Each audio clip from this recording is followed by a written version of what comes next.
তুমি ডিভোর্স চেয়েছো, তুমি বলেছো আমি ডিভোর্স চাই, আমি বলেছি কোনো অসুবিধা নেই। তুমি বলেছো আমার এমুক চাই, আমার টাকা চাই, আমার টাকা চাই, আমার এই চাই। আমি তাতেও বললাম হ্যাঁ। তুমি আজকে আমার ব্যাংক অ্যাকাউন্ট না এগুলো, এটা তোমার ব্যাংক অ্যাকাউন্ট নয় তো।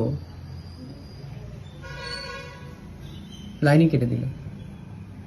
আমি সত্যি করে ভাবতে পারছি না তুমি হঠাৎ করে ব্যাংকের অ্যাকাউন্টের সমস্ত টাকা ট্রান্সফার করে নিলে। এটা তো একটা অদ্ভুত ব্যাপার।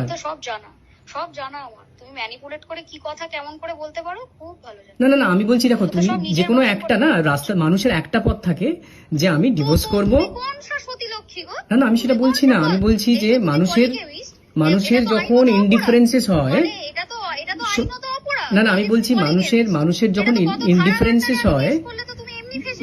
যখন ইনডিফারেন্সেস হয়, তখন মানুষ সেখান থেকে সেপারেট চলে যায়, মানুষ তাকে ডিভোর্স করে চলে যায়। এবং ডিভোর্সের যখন যা যা তার দরকার, যে আমাকে এই দিতে হবে সেই দিতে হবে, আমি তো প্রথম থেকে বলেছি যে আমার কোথাও কখনো কোনো অসুবিধা নেই। এবং আমি তো তোমার নামে বাড়ি সমস্ত আমার টাকা দিয়ে তোমার অ্যাকাউন্টে করেছি, আমার টাকা দিয়ে তোমার মায়ের ফিক্সড ডিপোজিট করেছি, আমার টাকা দিয়ে সমস্ত কিছু আমার টাকা দিয়ে করেছি। হিরণ চট্টোপাধ্যায় ও তার স্ত্রী অনিন্দিতা চট্টোপাধ্যায়ের এই অডিও কল বলেই সোশ্যাল মিডিয়ায় এটি ভাইরাল হয়েছে, যদিও এই অডিওর সত্যতা আমরা যাচাই করিনি। হিরণ খুব খেলতে ভালোবাসে, এরপরই বিস্ফোরক দাবি স্ত্রী অনিন্দিতার।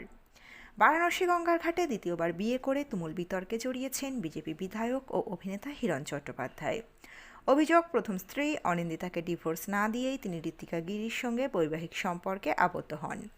এই ঘটনার সামনে আসতেই টলিপাড়ায় শুরু হয়েছে তীব্র চর্চা। পরিস্থিতি আরও জটিল হয় যখন হিরণের সদ্য বিবাহিতা স্ত্রী ঋতিকা দাবি করেন অনিন্দিতা নাকি তাদের সম্পর্কের কথা আগেই জানতেন। তাহলে এখন কেন এত আপত্তি, সেই প্রশ্নও তুলেছেন তিনি। কিন্তু এই দাবিকে সরাসরি নস্যাৎ করে হিরণ ও ঋতিকার বিরুদ্ধে থানায় অভিযোগ দায়ের করেন অনিন্দিতা এবং তার কন্যা নিয়াশা।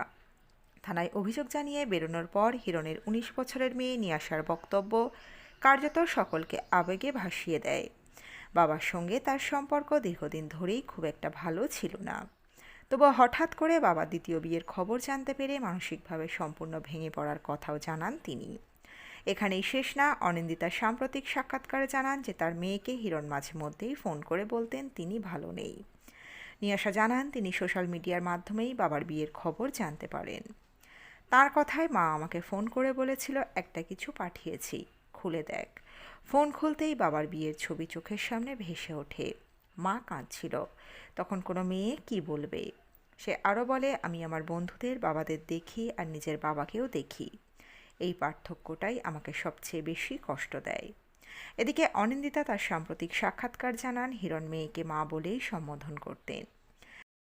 এমনও বলতেন যে আমায় ফিরিয়ে আনো, নইলে তার মান সম্মান আরও বেশি নষ্ট হয়ে যাবে।